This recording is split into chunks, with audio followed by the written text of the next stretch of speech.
Hello viewers, welcome to my channel Purnima's kitchen. নিয়ে এসেছি মজাদার আর কুড়মুড়ে মচমচে পেঁয়াজু রেসিপি।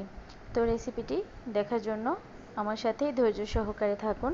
এখানে আমি খেসারি ডাল নিয়েছি 2 কাপ পরিমাণ, আর মসুরি ডাল নিয়েছি 1 কাপ থেকে অল্প একটু কম, মানে পৌনে 1 কাপ পরিমাণ।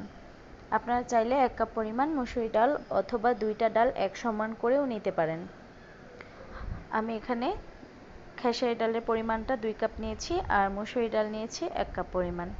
এবার ডালগুলো খুব ভালো করে ধুয়ে নিব।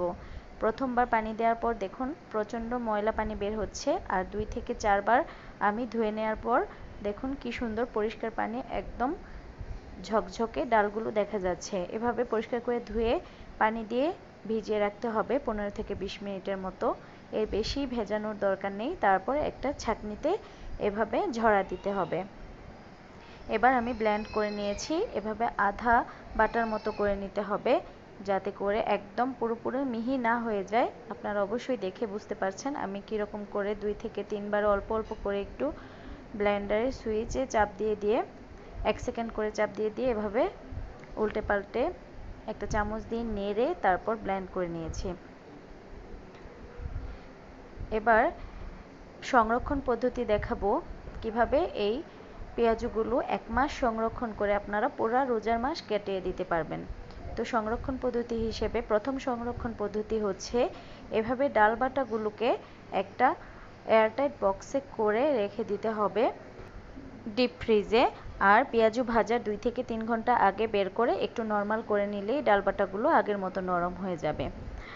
আর এখানে আমি পেঁয়াজ কুচি করে নিয়েছি 1 কাপ, কাঁচামরিচ 7-8টে আর কিছু ধনেপাতা, আর এখানে 1 কাপের মতো ডাল বাটা রয়েছে।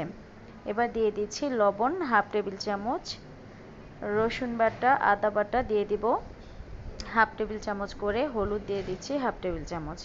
এবার সব কিছু খুব ভালো করে একসাথে মেখে নেব। আর এই পেঁয়াজ মরিচগুলো মাখা হয়ে গেলে এর সাথে দিয়ে দিব বাকি যে 1 কাপ ডাল বাটা রেখেছি আমি আজকে পেঁয়াজু তৈরি করার জন্য, সেগুলো।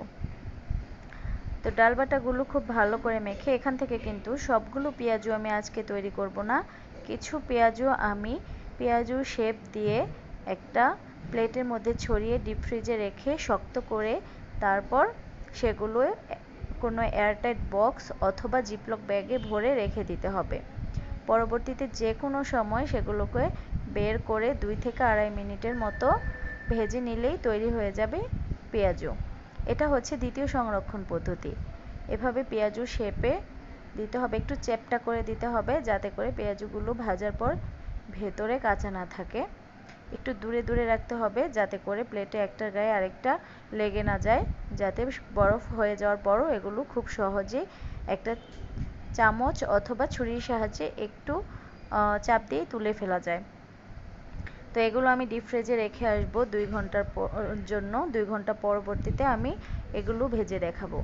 এবার আমি যে ডাল বাটাগুলো পেঁয়াজ দিয়ে ধনেপাতা দিয়ে মেখেছি সেগুলো ভেজে দেখাচ্ছি। এটা হচ্ছে ইনস্ট্যান্ট পেঁয়াজু।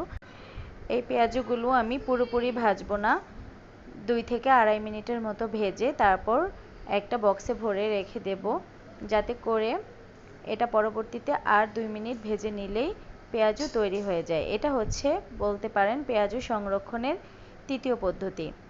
তো আমি 3 রকম পদ্ধতিতে পেঁয়াজু সংরক্ষণ আজকে আপনাদেরকে দেখাবো। প্রথমটা হচ্ছে ডাল বাটা একটা বক্সে ভরে রেখে পেঁয়াজু ভাজার 2 থেকে 3 ঘন্টা আগে বের করে নিতে হবে। অন্যটি হচ্ছে পেঁয়াজু এভাবে ডিপ ফ্রিজে সংরক্ষণ করতে হবে এই শেপ দিয়ে, পরবর্তীতে বের করে ভেজে নিতে হবে। আরেকটা হচ্ছে পেঁয়াজু এরকম আধা ভাজা করে তারপর ডিপ ফ্রিজে রেখে দিতে হবে কোনো বক্সের ভেতরে করে।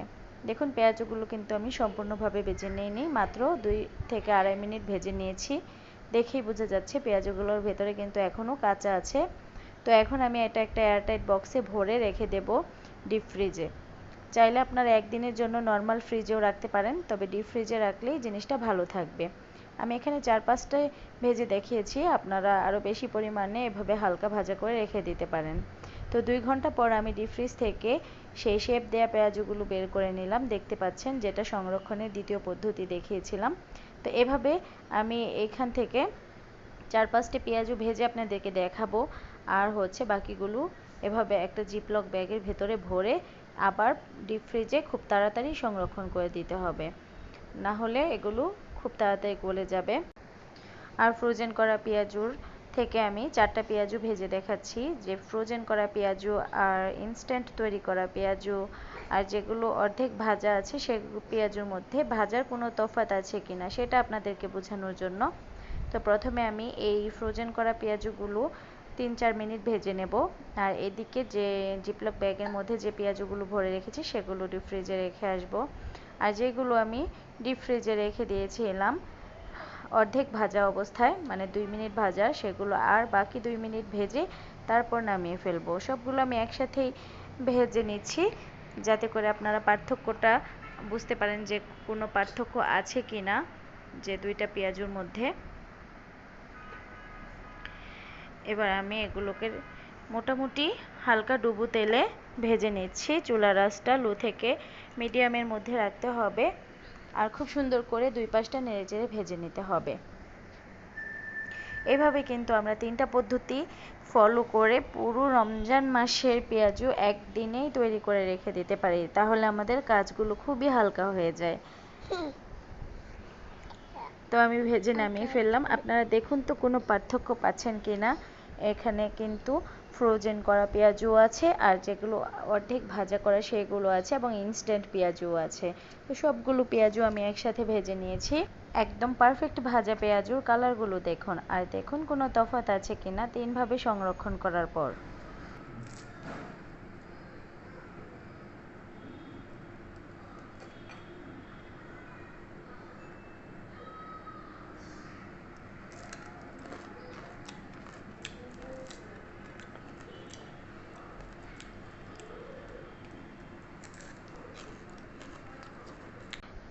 কি শব্দ পেয়েছেন? পেঁয়াজুগুলো কুরকুরে আর মুড়মুড়ে হয়েছে কিনা আমি একটা ভেঙে ও খেয়ে আপনাদেরকে দেখাচ্ছি। আর মাঝখানে বলে রাখছি, আমার ভিডিওটি অবশ্যই লাইক, কমেন্ট এবং শেয়ার করবেন আর সাবস্ক্রাইব করে অবশ্যই আমার পাশে থাকবেন আমার চ্যানেলটি এগিয়ে নেওয়ার জন্য।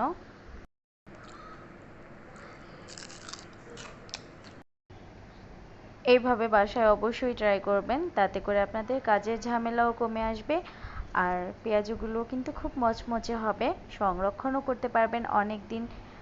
মোট কথা আপনাদের কাজের ঝামেলা পুরো রমজান মাসে কমে যাবে। প্রতিদিন ডাল বাটাবাটি করতে হবে না, প্রতিদিন পেঁয়াজু তৈরির ঝামেলা নেই।